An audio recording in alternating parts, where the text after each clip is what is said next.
আজকালকার যুবকরা চরিত্রবান মেয়ের চাইতে আটা সুন্দরীকে দাম দেয় বেশি।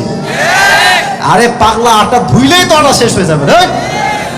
বাসর রাতে যখন ঘুমাবা, ঘুম দিতে পারো বউ এ কন এ কাহা সে আইয়ে। সাবধান, আমার কথা একটা হাসি ছড়ে বলছি, হাদিসটা বুঝবেন। ফাল ফর বিদায়াতিদ দ্বীন তারিবাত ইয়াদা। আজকের লেকচারটা it will motivate you a lot. আপনাকে অনেক বেশি আশা দিবে, আপনাকে অনেক বেশি অনুপ্রাণিত করবে, আপনাকে অনেক বেশি মোটিভেট করবে। যদি আপনি আপনার জীবনে অনেক বেশি ভেঙে থাকেন, যদি আপনি আপনার জীবনে ছ্যাঁকা খেয়ে বেঁকা হয়ে থাকেন, যদি আপনার জীবনে অনেক অভাব থাকে, অনেক কষ্ট থাকে, আজকের প্রত্যেকটা কথা আই হোপ আপনার জীবনের দুঃখ কষ্ট হালকা করতে সহযোগিতা করবে ইনশাআল্লাহ। আচ্ছা যুবক ভাইরা, আমার কথাগুলো একটু বুঝে বুঝে রেসপন্স করবা। আমাদের লাইফে অনেক রকম কমপ্লেইন, অভিযোগ আছে না নাই? কেউ বলে যে হুজুর আমার কাছে R15 নাই, আমার বন্ধুর কাছে আছে। আবার অনেকেই বলে যে হুজুর আমার কাছে iPhone 15 Pro Max নাই, আমার বন্ধুর কাছে আছে হুজুর। এটা হচ্ছে নিজের সাথে অন্যকে কম্পেয়ার করা। যুবকেরা মাথায় রাখবা, পৃথিবীতে সুখী হওয়ার সবচেয়ে বড় ফর্মুলা হচ্ছে don't compare yourself with anyone. নিজেকে কারোর সাথে তুলনা করলে হবে না। তুমি হচ্ছে পৃথিবীর সেরা and you are the best one. ঠিক কিনা বলো? নিজেকে নিজের জায়গায় সেরা মনে করবা, যে আল্লাহ আমাকে যা দিয়েছে আমি তাতেই সেরা। দেখবা তোমার সুখ কেউ আটকাইতে পারবে না। সুবহানাল্লাহ পড়বেন না আপনারা? দেখবেন এই অভিযোগের সবচেয়ে বড় ঝুড়ি এটা মেয়েদের কাছে। সারাদিন কমপ্লেইন কি করে, আমার স্বামী আমারে ওইটা দেয় নাই, অমুকের স্বামী অমুকরে ওইটা দিয়েছে, অমুকের স্বামী তার শ্বশুরকে ফ্রিজ দিয়েছে, আমার স্বামী আমাকে কিচ্ছুই দেয় নাই। এই অভিযোগ মেয়েদের মাঝে আছে না নাই? যে অভিযোগ করে বেশি তার জীবনে অশান্তি বেশি, যে অভিযোগ করে কম তার জীবনে শান্তি সবচেয়ে বেশি। ঠিক না বলেন? Don't complain.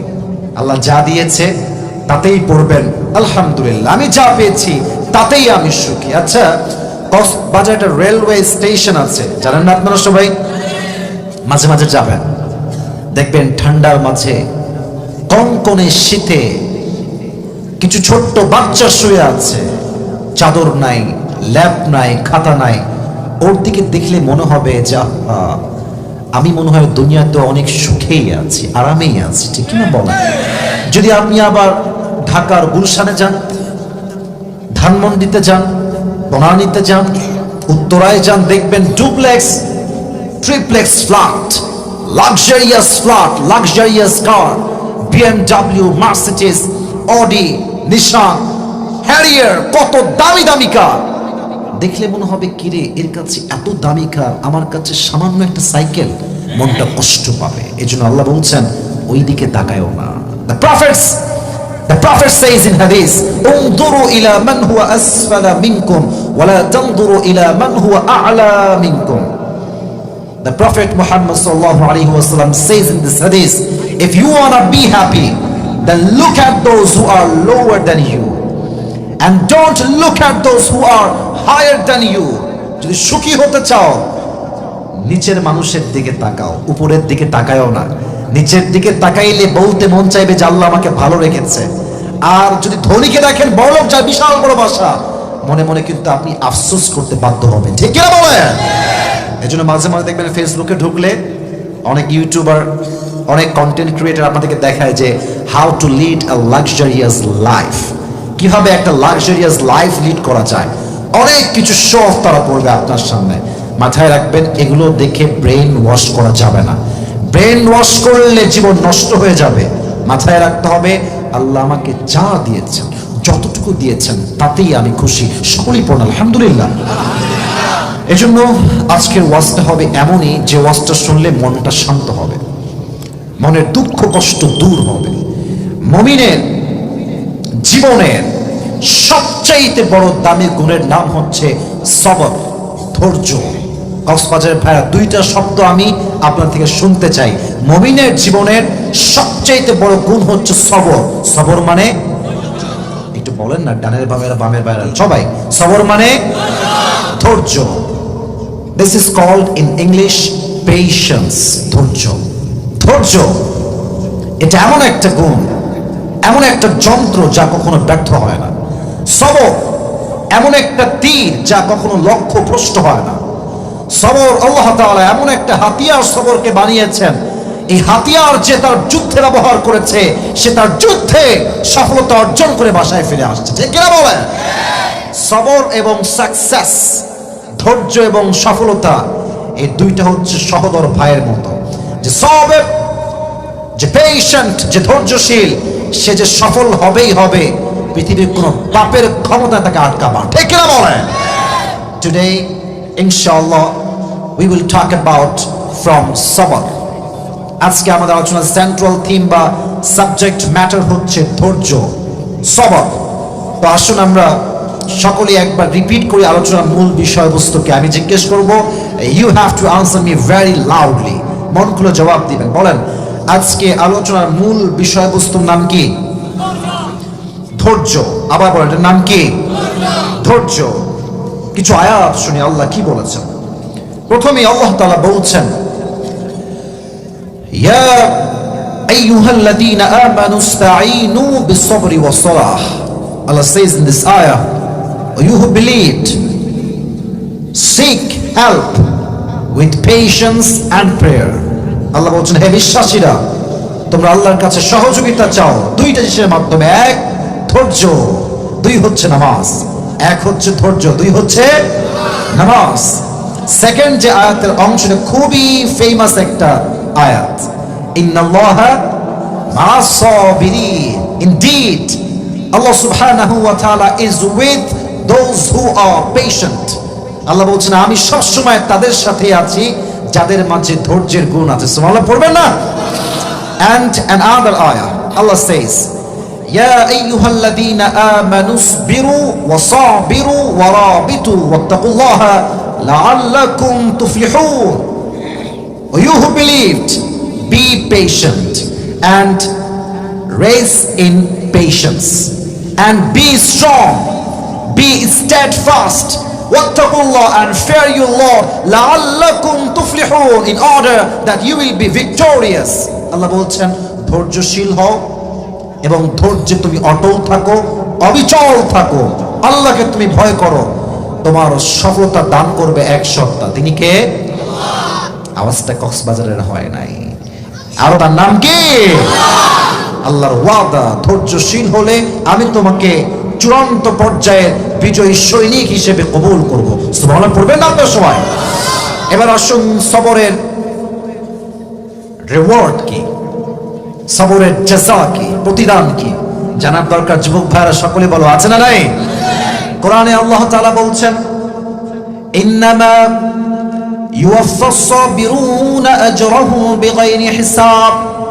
যেই বান্দা ধৈর্যশীল হবে, ধৈর্যের গুণ যেই বান্দা তার হৃদয় লালন করবে, কিয়ামতের দিন আল্লাহ তাকে বিনা হিসাবে জান্নাতে প্রবেশ করাবে। সুবহানাল্লাহ পড়ুন সবাই। বিনা হিসাব, বিনা হিসাবে সে জান্নাতে প্রবেশ করবে। তো এবার আমাকে বলেন, ধৈর্য এটা কি কম দামি গুণ না বেশি দামি গুণ? অনেক দামি। এজন্য এই দামি গুণ নিয়ে আজকে আমি বিস্তারিত কথা বলবো, একদম আপনার পয়েন্টগুলো আপনার হৃদয়ে আমি গাঁথিয়ে দেওয়ার ট্রাই করব। বাট আমার কথাগুলো এইখান দিয়ে নয়, এখান দিয়ে শুনতে হবে। হৃদয়ের একটা কান আছে না নাই? এই কান দিয়ে শোনেন যুবক ভাইরা, মুরব্বী আব্বাজান, আমার প্রিয় মায়ের এবং বোনেরা, আপনার জীবনটা পরিবর্তন হবে। আচ্ছা, সবরের এক্সাম্পল যদি আমি দিতে চাই, আমি প্রথমে একটা প্রশ্ন করতে চাই। বলেন তো, একজন নবী যে দীর্ঘ 12 থেকে 18 বছর পর্যন্ত অসুস্থ ছিলেন, পুরো দেহে পচন ক্রিয়া হয়েছিল, পচনে পুরো দেহের প্রত্যেকটা অংশ প্রায় পচে গিয়েছিল, এই নবীর নাম কে নাকি বলতে পারবেন? আইয়ুব আলাইহিস সালাতু ওয়াস সালাম। وأيوب إذ نادى ربه أني مسني الضر وأنت أرحم الراحمين। আইয়ুব আলাইহিস সালাতু ওয়াস সালাম যখন প্রচন্ড পরিমাণে অসুস্থ হলেন, তার দেহের পা থেকে নিয়ে শুরু করে পচতে পচতে পচতে পচতে গলা থেকে থুতনি পর্যন্ত আসছে। একটা পর্যায়ে এসে তার জিহ্বায় পচন ক্রিয়া তৈরি হয়েছে, এমন পচন ক্রিয়া তার জিহ্বাটা নষ্ট হয়ে যাবে। 12টা বছর তার অসুখ, একটা মুহূর্তের জন্য সে আল্লাহর উপরে ভরসা হারায় নাই। একটা মুহূর্তের জন্য সে কোনো অভিযোগ করে না যে আল্লাহ তুমি কি আমাকেই পেয়েছো, আমার একাই কেন অসুখ হয়েছে, আর কারো কেন হয় না। না না, কোথাও আসছে 12 বছর, কোথাও আসছে 18 বছর। যখন জিহ্বায় পচন ক্রিয়া তৈরি হয়েছে, তখন তিনি কি বলছেন? আন্নী মাসসানিয়া দুর ওয়া আনতা আরহামুর রাহিমিন। আল্লাহ, আমি তো ক্ষতিগ্রস্ত, আমি তো কষ্টে আছি, আর তুমি না দয়াময়, তুমি না মায়াময়। কথার ধরন দেখেছেন? মানে আল্লাহকে বলছে না যে আল্লাহ তুমি আমাকে এখনই সুস্থ করো, না না না, মানে হচ্ছে এরকম, আল্লাহ তোমার মতো দয়াময় মায়াময় রব তো কখনো বান্দার কষ্ট একটু সহ্য করতে পারে না। সুবহানাল্লাহ পড়বেন না আপনারা সবাই? 18 বছর কোনো অভিযোগ নাই। যখন তিনি দোয়া করলেন, আল্লাহ আমাকে তুমি দেখছো না আমি যে কষ্টে আছি, তার দোয়া আল্লাহর এতটা পছন্দ হয়েছে, আল্লাহ সাথে সাথে তার সমস্ত রোগ বালাইকে দূর করে দিয়েছে। ধৈর্য, অসুখে বিসুখে সবর ধারণ করবেন 1 সপ্তাহের উপরে। তিনি কে? আমার মনে আছে, maybe it has been 4 years, 4 বছর আগের কথা। একটা কল আসলো মেডিকেল থেকে, হসপিটাল থেকে, একদম মারাত্মক লেভেলের রোগী, তিনি অসুস্থ মহিলা মানুষ। ফোনটা ধরেছি, ধরে she started to cry, কান্না শুরু করছে। আমি বললাম কি হয়েছে আম্মা, আপনি কাঁদছেন কেন? and I was also scared of this, যে কেন কাঁদতেছে সে, ভয় পাচ্ছিলাম খুবই আমি। পরে বললো যে হুজুর আমার ব্লাড ক্যান্সার হয়েছে। ব্লাড ক্যান্সার হলে মানুষ বেশি দিন বাঁচে না, আসলে এটা হয়ে থাকে, বেশি দিন বাঁচে না। তো উনি আমাকে একটা কথাই বললেন যে হুজুর আমাকে ডাক্তাররা বলেছেন I will die very soon, মারা যাবো আমি খুবই দ্রুত, বেশি দিন সময় আমার কাছে নাই। তো আমি আপনাকে কল করেছি জাস্ট দোয়া নেওয়ার জন্য, দোয়া করবেন আমার জন্য। তো আমি কি বলবো, আমার কাছে তো কোনো ভাষা নাই ভাই। তা আমি শুধু এতটুকুই বললাম, মাথায় রাখবেন হায়াত এবং মত সব ক্ষমতা কার হাতে? ডাক্তারের হাতে কিচ্ছু নাই। ডাক্তার তো জাস্ট একটা পসিবিলিটি বলেছে, সম্ভাবনা বলেছে, বাট আল্লাহ যারে রাখতে চায় পৃথিবীর কেউ তারে মারতে পারে না। রাখে আল্লাহ, মারে কে? মারে আল্লাহ। বললাম একটু দোয়া করবেন, ধৈর্যশীল হবেন। দীর্ঘ লম্বা সময় পরে জানতে পারলাম তার ব্লাড ক্যান্সার পরিপূর্ণ শেষ, সে পরিপূর্ণ সুস্থ হয়ে গিয়েছে।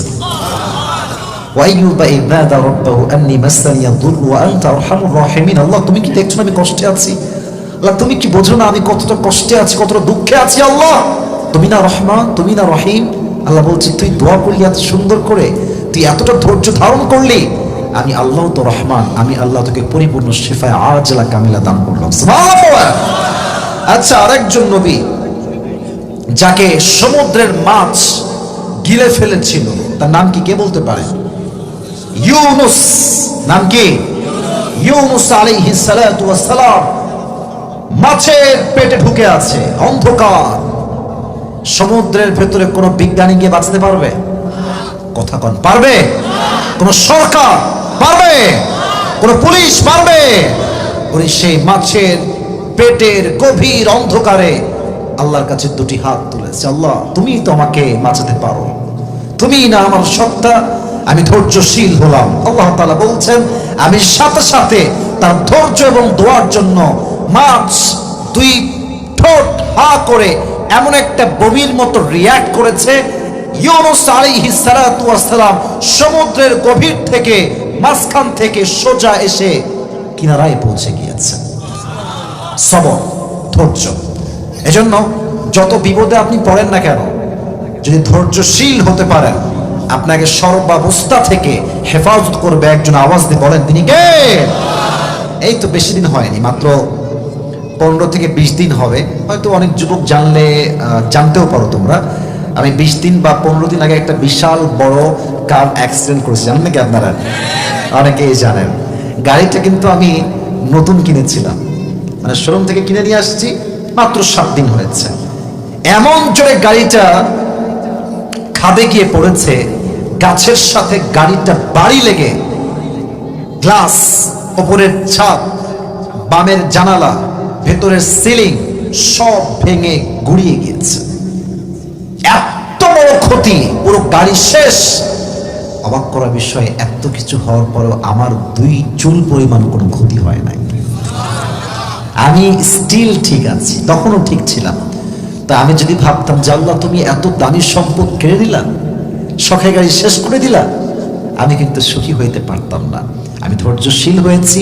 বিশ্বাস করেন, আমি ফাইন্যান্সিয়ালি আর্থিকভাবে অনেক বড় একটা ক্ষতিগ্রস্তের সামিল হয়ে গিয়েছিলাম, বাট আমি ধৈর্যশীল ছিলাম। আমি স্টিল এই পর্যন্ত বলতে পারবো আল্লাহ আমাকে সবচাইতে সুখে রেখেছেন। সুবহানাল্লাহ পড়বেন না আপনারা? ধৈর্য ধারণ করতে হবে। আচ্ছা, এবার একটা হাদিস শোনাই, লম্বা ঘটনার হাদিস। আমার হাদিসগুলো বুঝতে হলে আপনাকে প্রত্যেকটা বক্তব্যের বাক্য বুঝতে হবে, না হয় আপনি আমার ওয়াজের ধারাবাহিকতা বুঝবেন না। আমি প্রশ্ন করছি, যদি জানেন তবে জবাব দিবেন, না চুপ থাকবেন, কোনো আপত্তি না, আমি বলে দেব। আচ্ছা, নবীজি তার জীবনে বিয়ে করেছেন মোট কয়টা? 11টা। বলেন সবাই কয়টা? আমি আটকানোর জন্য প্রশ্ন করছি না, আমি চাচ্ছি আপনার মনোযোগটা। আচ্ছা বলেন তো, প্রিয় নবীজির একজন বউ, শি ওয়াজ ভার্জিন, তিনি কুমারী ছিলেন, আর কেউ ছিলেন না। সে কুমারী স্ত্রীর নাম কি ছিল? আয়েশা। মারহাবা। আবার বলেন নাম কি? রাদিয়াল্লাহু তাআলা আনহা। তো নবীর যেহেতু বউ ছিল অনেক, মেইনটেইন করে একটু ঝামেলা। যার বউ দুইটা সে বোঝে প্যারা কারে কয়, ঠিক না বলো যুবক ভাই? খুব শখ, 4টা বিয়ে করবে। জীবনে দাড়ি রাখার সুন্নত মানে না, হ্যাঁ 4টা বিয়ে করবে কেন রে? এটা সুন্নাত। বাপ রে বাপ, সুন্নাত জায়গা মতো মানতে চায়। নামাজ কালামের ঠিক নাই, 4 বিয়ের সুন্নত নিয়ে পড়ে আছে, ঠিক না বলেছ? তো নবীজি স্ত্রী কেমন করে সামলাতে একটু ভালো করে বুঝবেন। প্রতি মাসে এটা নিয়ে বোঝাই, একটা লটারি হতো। লটারি বোঝেন? লটারিতে এখানে একটা বইয়ের নাম, এখানে আর একটা বইয়ের নাম দিয়ে বাটিতে রাখা হতো। তো যার নাম যেই মাসে উঠতো তাকে নিয়ে তিনি সেই মাসে ঘুরতে যেতেন। সুবহানাল্লাহ নাই আপনাদের সবার? তো একবার এক মাসে লটারি হলো, লটারির নাম তুলেই দেখছে প্রথম নামই আসছে আয়েশার নাম। আয়েশাকে নিয়ে বলছে, আয়েশা যাও রেডি হও, আজকে তোমাকে নিয়ে আউটিং এ যাবো, ঘুরতে যাব। তো আয়েশা সুন্দর করে রেডি হয়ে আসছে। নবীজি তখনকার যুগে ঘুরতে গেলে কারে যাওয়া হতো না, হেলিকপ্টার ছিল না, বিমান ছিল না, চাঁদের গাড়ি ছিল না, তখন ছিল হাওদাজ। আরবিতে বলা হয় হাওদাজ, এটাকে আমরা বাংলাতে বলি পালকি। নাম কি? আগের যুগে পালকিতে বিয়ে হতো না? পালকিতে আগে বিয়ে হতো। তো তখন ঘুরতে গেলে পালকিতে ঘোরানো হতো। তো নবীজি আয়েশাকে নিয়ে পালকি নিলেন এবং পালকিকে বহন করবার জন্য আরেকজন সাহাবীকে নিযুক্ত করা হলো। লম্বা story, I am just sharing that story precisely, শর্টকাটে বলছি, ছোট করে বলছি।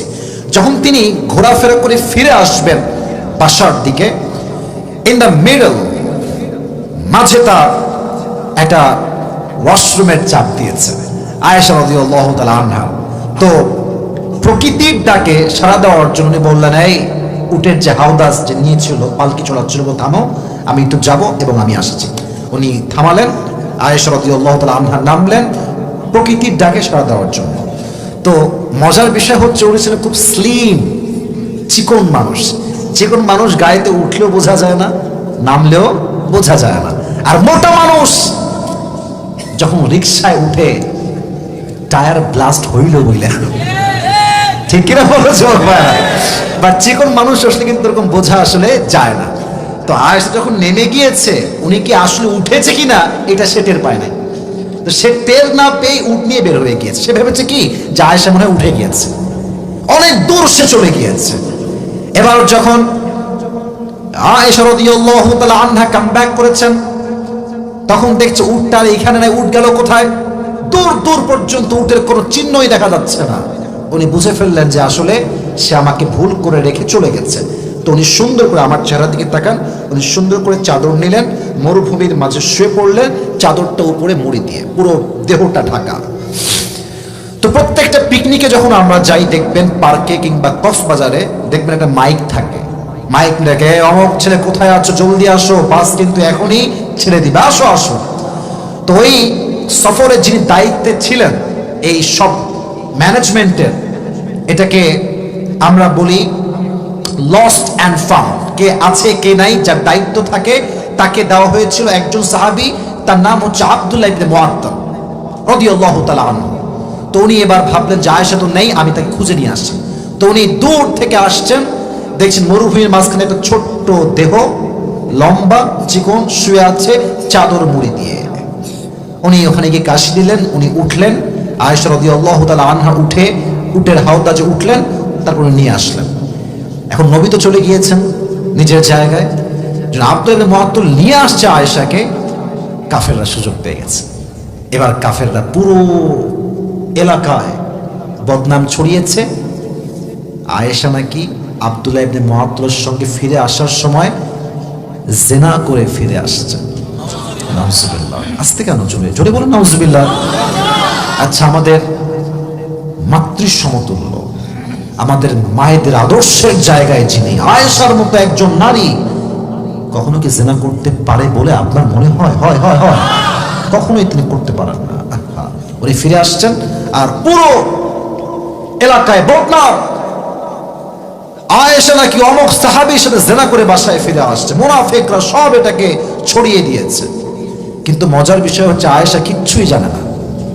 কয়েকদিন পরে আয়েশা রাদিয়াল্লাহু তাআলা আনহা আব্বার কাছে আসছেন, মায়ের বাসায় আসছেন। যখন মায়ের বাসায় ঘুরতে আসছেন, তখন আম্মা জানের বাসায় একজন গোলাম দাসী ছিলেন। তিনি বলছেন, আজ তুমি জানো কি হয়েছে? আসলে বলছে, কি হয়েছে? আমি তো জানি না কিচ্ছু। বলছে, তোমার নামে এই অপবাদ পুরো এলাকাতে ছড়িয়ে দেওয়া হয়েছে।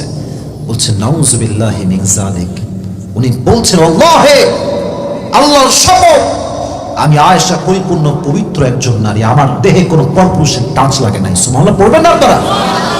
তখন তিনি বললেন যে, ও আচ্ছা আচ্ছা, এই মিথ্যা অপবাদের জন্য নবীজি আমাকে ঠিকঠাক কথা বলছেন না, আমাকে আগের মতো আদর করছেন না, ভালোবাসছেন না। অবাক হয়ে গেলেন তিনি। এবার যখন বাসায় গিয়েছেন, দেখেন ভাই, সত্য কথা হচ্ছে এটাই, কষ্টে পড়লে কিন্তু অনেক সময় আপন মানুষটাও পর হয়ে যায়। যখন স্বার্থে আঘাত লাগে, কাছের মানুষরা কিন্তু দূরে চলে যায়। আর আমি একটা কথা প্রায় বলি, রক্তের সম্পর্ক যখন নষ্ট হয়ে যায়, সাক্ষাৎ সেই দিন হয় যখন মানুষটা সাদা কাফনের কাপড়ে প্যাকেট হয়ে যায়, তার আগে সাক্ষাৎ হয় না। নিজের চোখে দেখা কথা বলছি। আত্মীয়র মাঝে রাগারাগি, চাচা রাগারাগি, ফুফা রাগারাগি, কোনোদিন খবর নেয় না। যেদিন মারা যায় সেই দিন আসে লাশকে দাফন করবার জন্য। দুনিয়ার জায়গাটাই এমন, যুবক ভাইরা, মুরব্বী আব্বা জানরা, আশেপাশে যা দেখছেন সবই হচ্ছে স্বার্থের খেলা। আছে তাই কয় আই লাভ ইউ, যখন সব নাই হয়ে যাবে দেখবেন সবাই বলবে আই হেট ইউ। ঠিক না বলো যুবক? পুরো দুনিয়াটাই স্বার্থ দিয়ে ভরা। এবার তিনি বাসায় আসছেন, মাকে বলছে, আম্মা জান, আমি সত্যি পবিত্র একজন নারী, আমি কারোর সাথে জিনা করি নাই। মা বলছে, আল্লাহর কাছে দোয়া করো, আমাদের কিছু বলার নেই। ইন দ্য মিন টাইম নবীজি আসছেন, আয়েশা বসে আছেন খাটে। নবীজি কি বলছেন? এসে বলছে যে, আয়েশা দেখো, আমি তোমাকে ভালোবাসি, যদি অন্যায় হয়ে যায় এখনই মাফ চেয়ে নাও। এই কথা শুনে আয়েশা ছটছট করে কান্না শুরু করেছে। বলছে, নবী হে, আপনি আমাকে বিশ্বাস করেন না? আপনিও বলছেন তওবা করতে, আমি তো গুনাহই করি নাই কারোর সাথে, আমি কেন তওবা করবো এই বিষয়ে? আয়েশা শেষমেশ বললেন, এবার একমাত্র উপায় একটাই, ধৈর্য। সবরই আমাকে একমাত্র আজকে বাঁচাতে পারে। ধৈর্য ধারণ করলেন, চুপচাপ, কারোর সাথে কোনো কথা নাই। এবার তিনি আল্লাহকে ডাক দেবেন, আল্লাহ, আমি কোনো জুলুম করেছি কিনা, আমি কোনো অন্যায় করেছি কিনা, আমি কোনো পাপ করেছি কিনা, আমি কোনো জিনা করেছি কিনা। পৃথিবীর কেউ তার সঠিক তথ্য জানে না, একমাত্র সঠিক তথ্য জানে একজন, তিনি কে? আল্লাহ, তুমি জানো, তুমি ফয়সালার মালিক। নাও আই এম পেশেন্ট, আমি সর্বোচ্চ ধৈর্য ধারণ করব। তার ধৈর্যের বিনিময়ের ফল যে এত বড় আল্লাহ দিয়েছেন, এটা বলার কোনো ভাষা নেই। বাট তবুও বলছি, তার চরিত্র যে পবিত্র, সে যে একজন পবিত্র নারী, মহিষী নারী, তার গায়ে কোনো পরপুরুষের টাচ যে লাগে নাই, তার চরিত্রকে একদম কলুষ মুক্ত করবার জন্য, দাগ মুক্ত করবার জন্য আল্লাহ নিজেই কোরআনে আয়াত নাযিল করে দিলেন। যার চরিত্রের সার্টিফিকেট আল্লাহ দেয়, আপনি কি বুঝতেন তার চরিত্র কত দামি হতে পারে? সুবহানাল্লাহ পড়বেন না তোর সবাই? আল্লাহ নিজেই এবার আয়াত নাযিল করলেন। আল্লাহ বললেন, ইন্নাল্লাযীনা জাউ বিল ইফকি উসবাতুম মিনকুম লা তাহসাবুহু শাররান লাকুম বাল হুয়া খায়রুল লাকুম লিকুল্লি ইমরিইম মিনহুম মাকতাসাবা মিনাল ইসম ওয়াল্লাযী তাওয়াল্লা কিবরাহু মিনহুম লাহু আযাবুন আলীম। আল্লাহ বললেন, ও নবী, কাফেরদের মাঝে একদল আপনার কাছে এসেছে আপনার বিবির ব্যাপারে মিথ্যা অপবাদ নিয়ে। মাথায় রাখবেন, তারা সবাই ভুলভাল বলছে, মিথ্যা কথা বলছে। বাল হুয়া খায়রুল লাকুম লিকুল্লি ইমরিইম মিনহুম মাকতাসাবা মিনাল ইসম। আল্লাহ বলছেন, যে যে অন্যায় করেছে তার প্রাপ্য শাস্তি তাকে দিবে একজন, তিনি কে? আর যা আল্লাহর থেকে মুখ ফিরিয়ে নেয়, আল্লাহর সঙ্গে বরত্ব প্রকাশ করে, আল্লাহর নাফরমানি করে, তাদের জন্য বড্ড ভয়ঙ্কর শাস্তি দুনিয়া এবং আখিরাতে রেখেছে একজন, তিনি কে? তাহলে এখান থেকে মেসেজ কি পেলাম? The message we got is, মানুষ মিথ্যা অপবাদ দিলে বেশি ব্যাখ্যা দিবেন না, চুপ থাকেন। মাথায় রাখবেন, আল্লাহ যদি সঠিক জানে, পুরো দুনিয়া আমাকে ভুল বুঝলেও আই ডোন্ট কেয়ার। কথা ঠিক কিনা বলুন যুবক ভাই? পুরো দুনিয়া আমাকে ভুল বুঝুর সমস্যা নাই, যদি আল্লাহ বলে আমার বান্দা ঠিকঠাক আছে, কোনো মানুষের মন্তব্য আমার গন্তব্য ঠেকাতে পারবে না, ঠিক কিনা বলেন? ধৈর্য ধারণ করবেন কে অপবাদ দিলে। আর একটা ছোট্ট হাদিস শোনাবো, এটার জন্য আগে প্রশ্ন করতে হবে। এখন তো আমরা বললাম সেই নারীর কথা যিনি নবীজির একমাত্র কুমারী স্ত্রী ছিলেন, নবীজির একজন প্রথম স্ত্রী, যার আগেও কয়েক জায়গায় বিয়ে হয়েছিল। তার নাম ছিল কি? ভুলে গেছেন নাকি? নামটা বললো সবাই? খাদিজাতুল কুবরা রাদিয়াল্লাহু তাআলা আনহা। আচ্ছা, রাত তো প্রায় 12টা বেজেই গেল। আপনাদের কি মাঝে কি কোনো বিরক্তি ভাব আসছে? জানি আসে নাই, দেখতেও পাচ্ছি। দেখেন, একটু বড্ড খুশি লাগলো। আমি বেশি না, আমার কমিটমেন্ট হচ্ছে 1 ঘন্টা। তবে আমি আজকে 1 ঘন্টা গণনা করতে চাই না। আমার কথা যতক্ষণ ওয়াজ শেষ না হবে ততক্ষণ ওয়াজ আজকে চলতেই থাকবে। রাজি আছেন তো ইনশাআল্লাহ? ভাইজান, আপনি আবার তাকবীর দেন তো একটা। মুরব্বি দিবেন।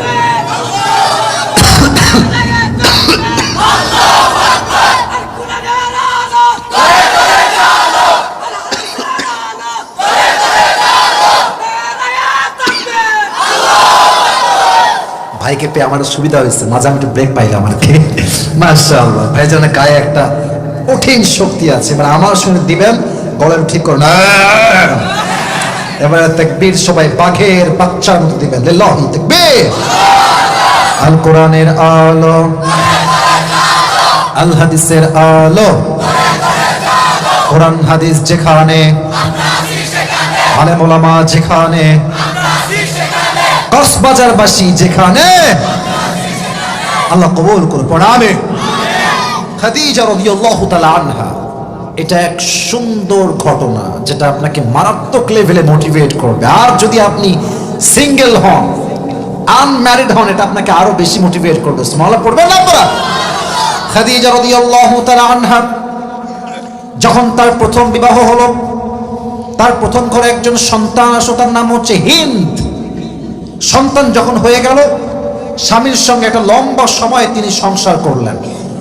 সাডেনলি, হঠাৎ করে এক রাত আসলো এমন, যে রাতে তার স্বামী প্রচন্ড অসুস্থ হয়ে সেই রাতে ইন্তেকাল করল। একজন সন্তান হিন্দ আছে, স্বামী মারা গেল। স্বামী মরলে কি মেয়েদের কষ্ট লাগে না যুবক ভাইরা? বলো, লাগে কি লাগে না? লাগে। বাট তিনি ধৈর্যশীল ছিলেন, ভেঙে পড়েন নাই। সেকেন্ড টাইম আবার তিনি বিয়ে করে আরেকজন যুবককে। কয়েকদিন, কয়েক মাস সংসার হলো, সেখান থেকে একটি সন্তান আসলো। কষ্টের বিষয় হচ্ছে আমার কক্সবাজারের ভাইরা, এই স্বামীও মাত্র কয়েকদিন পরে তিনিও মারা গেলেন। একের পরে এক প্রত্যেকটা স্বামী মারা যাওয়ার কারণে খাদিজা মানসিকভাবে ভেঙে পড়লেন। বাট তিনি ভেঙে গেল, আবার উঠে দাঁড়িয়েছেন। তিনি সবর করেছেন একজনের জন্য, তিনি কে? এবার যখন স্বামী মরতেই আছে একের পর এক, উনি ভাবলেন যে এভাবে আসলে জীবন চলে না, এটা অনেক কষ্টের বিষয়। উনি বললেন, আল্লাহ, এবার আমি আর বিয়ে করবই না। নিয়ত করলেন। নিয়ত করতে দেরি, কয়েকদিন পর তার বাবা মারা গেল। মেয়ের স্বামীও মারা গেছে, বাবাও মারা গেছে। আরে মেয়েদের জীবনে তো শক্তির জায়গাই দুইটা, তার স্বামী এবং তার বাবা। ঠিক কিনা বলো যুবক ভাই? খাদিজার মাও নাই, বাবাও নাই, স্বামীগুলো সব শেষ। বড্ড কষ্টে তিনি আছেন। তবে তিনি আল্লাহকে বলছেন, আল্লাহ, তুমি যতক্ষণ আমাকে পারফেক্ট কাউকে না দিবা I will never ever get married again. আমি আর কখনো বিয়ে করব না। এবার খাদিজা রাদিয়াল্লাহু তাআলা আনহা দীর্ঘ লম্বা সময় ধরে ব্যবসার কাজ শুরু করলেন। বাবার ব্যবসা, লক্ষ কোটি টাকার বিজনেস তার বাবার ছিল, পুরো দেশ জুড়ে এসে ব্যবসা ছিল, হাজার হাজার টাকার ব্যবসা সে একা সামলিয়েছে, কোটি টাকার ব্যবসা একাই সামলিয়েছে। বাট হঠাৎ করে তিনি একদিন রাতবেলা ঘুমালেন, ঘুমে তিনি স্বপ্ন দেখছেন আকাশটা পুরোটাই অন্ধকার, কিন্তু হঠাৎ করে দেখছেন পুরো আকাশ এবং পুরো জায়গা অমাবস্যা রাতের মতো অন্ধকার ছিল। বাট এমন একটা চাঁদ আকাশে আছে, ওই চাঁদটা খাদিজার বুকের দিকে নেমে আসছে, আর ওই চাঁদের এতটা আলো, ওই চাঁদের আলোতে পুরো মদিনার জমিনটা আলোকিত হয়ে গিয়েছে। সুবহানাল্লাহ বললেন না? উনি ভাবলেন যে এই স্বপ্নের ব্যাখ্যাটা আসলে কি, এটা আমি কি দেখলাম স্বপ্নে। সকালবেলা তিনি উঠেই তার চাচা ইসমুহু ওয়ারাকা বিন নাফেল, চাচা যান এই স্বপ্ন দেখেছি, দেখলাম যে চাঁদটা ভেঙে আমার বুকের দিকে নেমে আসছে। What is the explanation of this dream? এই স্বপ্নের ব্যাখ্যা কি হবে চাচা, আপনি আমাকে বলে দেন। চাচা বলছে দাঁড়াও, আমাকে একটু গবেষণা করতে হবে। তাওরাত খুললেন, পেছনে কথা বলে কে? পেছনে কথা বলে কে? কোনো সাউন্ড যেন না পাই, খবরদার। কক্সবাজারে কোনো বক্তা আমরা চুল পরিমাণ সহ্য করতে পারবো না যুবক ভাইরা, ঠিক কিনা বল? কক্সবাজার এমন কোনো জায়গা নয় যেখানে কেউ চিৎকার করে কথা বলবে। মেহেরবানি করে পেছনে সাউন্ড করছেন, লাস্ট ওয়ার্নিং, আর কোনো কথা এখানে বলবে না, সব বাইরে গিয়ে কথা বলবেন, আর কোনো সাউন্ড করবেন না। তাকবীর দেন সবাই, লিল্লাহি তাকবীর। তিনি তাওরাত খুললেন, ইনজিল খুললেন, ব্যাখ্যা করে তিনি বললেন খাদিজা মাশাআল্লাহ, গুড নিউজ ফর ইউ, সুসংবাদ তোমার জন্য। কি সুসংবাদ বলেন আমাকে, বলেন আমাকে সুসংবাদ বলেন। বলছে আমি তাওরাত পড়ে ইনজিল পড়ে বুঝলাম আল্লাহ তাআলা তোমার জন্য শেষ নবীকে তোমার স্বামী হিসেবে গ্রহণ করতে চলেছে। সুবহানাল্লাহ পড়বেন না? এই কথা শুনুন যে এত খুশি হলেন, উনি ভাবলেন এই তো আমি আমার স্বপ্নের পুরুষ মনে এবার পেয়ে যাবো, আমার না আর কোনো কষ্ট হবে না। এবার তিনি দিন গুনতে থাকলেন যে কবে আসবে আমার সেই স্বপ্নের পুরুষ মুহাম্মদুর রাসূলুল্লাহ সাল্লাল্লাহু আলাইহি ওয়াসাল্লাম। একদিনের কথা, তিনি বাসায় বসে আছেন, তিনি শুনলেন একজন যুবকের কথা যিনি নিউ এই বিজনেস লাইনে এসেছেন, ব্যবসা করেন, বাট তিনি নিজে ব্যবসায়ী নন, মানুষের ব্যবসা তিনি সামলান। তার এতটা বিশ্বস্ততা ছিল, পুরো মদিনায় তার নাম ছিল আল আমিন। সুবহানাল্লাহ পড়বেন না আপনারা সবাই? তো এত প্রশংসা শুনে তিনি ভাবলেন যে লোকটা আসলে কে, আমার সাক্ষাৎ করা লাগবে। তো উনি একজনকে দিয়ে বললেন যে তুমি ওনার কাছে যাও, গিয়ে পয়গাম দাও যে তোমার জন্য একজন বড় ব্যবসায়ী অপেক্ষা করছে, ব্যবসার জন্য কথা বলবেন। কিন্তু উদ্দেশ্য কিন্তু ব্যবসা না, উদ্দেশ্য হচ্ছে ওনাকে দেখবেন যে আসলে তিনি কে, তিনি কি সেই পুরুষ কিনা যে পুরুষকে আমি স্বপ্নে দেখেছি। অবাক করার বিষয় হচ্ছে নবী যখন তার ঘরে আসলেন, মানে খাদিজার ঘরে, নবীর চেহারা এতটা নূর ছিল, এতটা সুন্দর তার চেহারা ছিল। খাদিজার ঘরে যখন তিনি প্রবেশ করেছেন, তার পুরো ঘরটা নূরে নূরান্বিত হয়ে গিয়েছে। বলেন তো যুবক ভাইয়েরা, মুরব্বী আব্বাজানরা, আমার নবীর মতো সুন্দর, সুদর্শন, হ্যান্ডসাম, অ্যাট্রাকটিভ, এতটা সুদর্শন পুরুষ, সুন্দর পুরুষ দ্বিতীয় আর কেউ কি হতে পারে? যাদের চেয়ে সুন্দর তুমি নবী আমার কামলিহি ওয়ালা। সুবহানাল্লাহ পড়বেন না আপনারা? দো জাহানের বাদশাহ তুমি, প্যারা নবী সাল্লাল্লাহু আলা। দো জাহানের বাদশাহ তুমি, প্যারা নবী সাল্লাল্লাহু আলা। যাদের চেয়ে সুন্দর তুমি নবী আমার কামলিহি ওয়ালা। সুবহানাল্লাহ নাই সবার মুখে? লম্বা দেহ, সুদর্শন পুরুষ, বুকে গোস্তে ভরা, চেহারায় চাপ দাড়ি। وكان ربعة من القوم ليس بالطويل ولا بالقصير. The prophet was medium of height, neither tall nor short. উনি খুব লম্বাও না তাল গাছের মতো, আবার খুব বেশি শর্ট না, বাটুও নয়। এতটা সুন্দর চেহারা দেখলেই মানুষের মনটা পাগল হয়ে মাতোয়ারা হয়ে যেত। সুবহানাল্লাহ পড়েন আপনারা? উনি ভাবলেন যে ইনি মনে হয় আমার সেই স্বপ্নের পুরুষ। এত এত সুদর্শন পুরুষ তো আমি আমার জীবনে I have never ever seen this kind of male any more in my life, আমি তো জীবনে এত সুন্দর পুরুষ কখনোই দেখি না ভাই। কিন্তু ভাই আমরা পুরুষ মেয়ে পছন্দ হইলে সরাসরি গিয়ে বলতে পারি, সে সাহসটা আমাদের মাঝে আছে। কথা ঠিক কিনা আগে বলো জীবন ভাই? মেয়েরা কিন্তু পারে না। মেয়েদের জন্য এটা এত হাসতেছে, তাই না? খুব হাসি আসতেছে, কথা কিন্তু সত্য। মেয়েরা সহজে পারে না, তারা জন্মগতভাবে একটু লজ্জাশীল হয়। তো খাদিজা এখন কেমনে বিয়ের প্রস্তাব দেবে, সেটা মেয়ে মানুষ টেকনিক দেখেন। খাদিজা কতটা বুদ্ধিমতী ছিলেন, এতটা বুদ্ধিমতী তিনি ছিলেন আপনি অবাক হবেন। উনি বললেন যে কি করা যায়, এবার একটু প্ল্যান করলেন, প্রোগ্রাম। ওনার একজন দাসী তাকে ডাকলেন, ডেকে মাশাআল্লাহ হাদিয়া তোফা খাওয়া দাওয়া সব দিলেন। তো সে বলছে আচ্ছা হঠাৎ করে এত খাওয়া কেন আমাকে, এত হাদিয়া কেন আমাকে দিচ্ছেন আপনি? তো খাদিজা তো একটা ধান্দা স্বার্থ আছে না নাই? আছে। তো বলছে যে একটা কাজ আপনাকে করতে হবে, করতে পারবেন? তো বলছে অবশ্যই, আমি তো আপনার কাছেই কাজ করি, আমি কেন আপনার কাজ করব না। বলছে এই যে বসে আছে না যুবকটা, বলছে যে ওকে আমার পছন্দ, আপনি আমার পক্ষ থেকে বিয়ের প্রস্তাব দিবেন। তো বলছে ও আচ্ছা, এই জন্য এত খাওয়ান দাওয়ান, তাই না? তো উনি খেয়ে দিয়ে হাদিয়া নিয়ে বলছেন আপনি কোনো টেনশন করবেন না, যা করার আমার দায়িত্ব, আমি দেখবো কি করতে হয়। এবার নবীজি বাসায় ফিরে আসছেন। আচ্ছা আপনার এই হাদিসগুলো শুনতে কি বিরক্ত বোধ করতেছেন? আমার কথা বুঝতে কোনো সমস্যা হচ্ছে আপনাদের? নবী কারীম সাল্লাল্লাহু আলাইহি ওয়াসাল্লাম বাসায় বসে আছেন, হঠাৎ করে খাদিজা রাদিয়াল্লাহু তাআলা আনহার যে দাসী ছিল সে আসছে বাসার ভেতরে, এসে গেট নক করেছে, ঠক ঠক। তো কি আছে? নবীজি বলছে আছে। কে? বলছে আমি খাদিজার একজন দাসী, কথা বলতে চাই তোমার সাথে। গেট খুলে দিয়েছে, বসেন। কেমন আছেন? আলহামদুলিল্লাহ। আপনি ভালো আছেন? আলহামদুলিল্লাহ। সব ঠিকঠাক, সব ডান।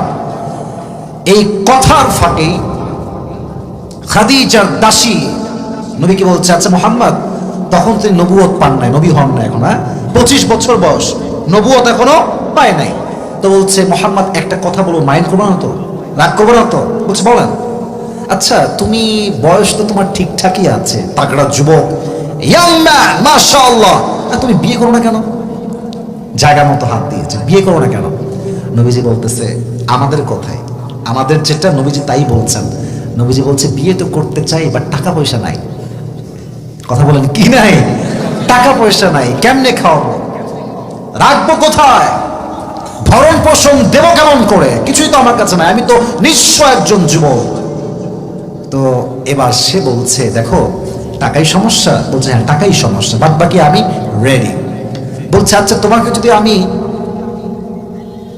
এমন একজন মেয়ের সন্ধান দেই যাকে বিয়ে করলে মোহর দেওয়া লাগবে না, টাকা দেওয়া লাগবে না, জামা দেওয়া লাগবে না, বাড়ি দেওয়া লাগবে না, কিচ্ছু দেওয়া লাগবে না, বরং তোমার যা লাগবে প্রতিষ্ঠিত হওয়ার জন্য সেই মেয়ে তোমাকে দিবে। সুবহানাল্লাহ নাই আপনাদের? তো নবীজি বলছেন এটা আবার কেমন কথা, মেয়েই সব আমাকে দিবে, এটা আবার কেমন মেয়ে? মাসমুহা, সে মেয়ের নামটা কি আমাকে বলেন। এবার সে সুযোগ বুঝে উত্তর দিয়ে বলছে মুহাম্মদ ইসমুহা খাদিজা, তার নাম হচ্ছে খাদিজা। এই কথা শুনে নবীজি মুচকি হাসি দিয়েছেন, এই জন্য কারণ নবীজি নিজেও প্রথম থেকেই খাদিজাকে মনে প্রাণে পছন্দ করেন। সুবহানাল্লাহ বলেন আপনারা। কিন্তু বলবে কেমন করে, কারণ তিনি হচ্ছেন বড় ঘরের মেয়ে, আর নবীজি একজন ইয়াতীম ছেলে, টাকা পয়সা কিচ্ছু নয়। তবে তিনি বললেন দেখেন আমি তো বিয়ে করতে চাই, কোনো সমস্যা নাই, বাট বিয়ের জন্য আব্বা আম্মা তো লাগে, লাগে না যুবক ভাইরা? বলো বলো বলো। আব্বা আম্মা, ভাই ব্রাদার, ফুফা যে আছে লাগে। তিনি বলেন আমার তো আব্বা আম্মা কেউ নেই, আমার আপন বলতে আমার একজন আছেন, তিনি হচ্ছেন আমার চাচা আবু তালেব। আমার অডিয়েন্স খুবই অ্যাক্টিভ, জানে মাশাআল্লাহ। আবু তালেবকে নিয়ে আমি আসবো, আমাকে এখন সুযোগ দাও। এবার নবী করিম সাল্লাল্লাহু আলাইহি ওয়াসাল্লাম আবু তালেবকে নিয়ে গেলেন। ওদিক থেকে ওয়ারাকা বিন নাফিল আসলো, আরো একজন আসলো, মোটামুটি 4-5 জন মিলে একত্রিত হলেন।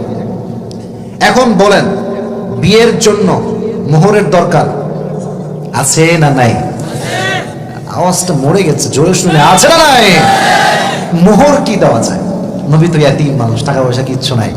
তো চাচা বলছে খাদিজা, আমার ভাষণ দিচ্ছে, ভাষণ সবার সামনে, খাদিজা আমি তোমাকে মনে প্রাণে বিশ্বাস রেখে একটি বাক্য বলছি, ভালো করে শুনবে। আমার ভাতিজা এমন একজন ভাতিজা, আমি চাচা হিসেবে গ্যারান্টি দিয়ে বলতো আমার ভাতিজার মতো বিশ্বস্ত যুবক এই তল্লার ভিতরে কেউ হইতে পারে না। সুবহানাল্লাহ পড়বেন না আপনারা? তুমি এমন একজন বিশ্বস্ত যুবককে পেয়েছো, তুমি কি খুশি?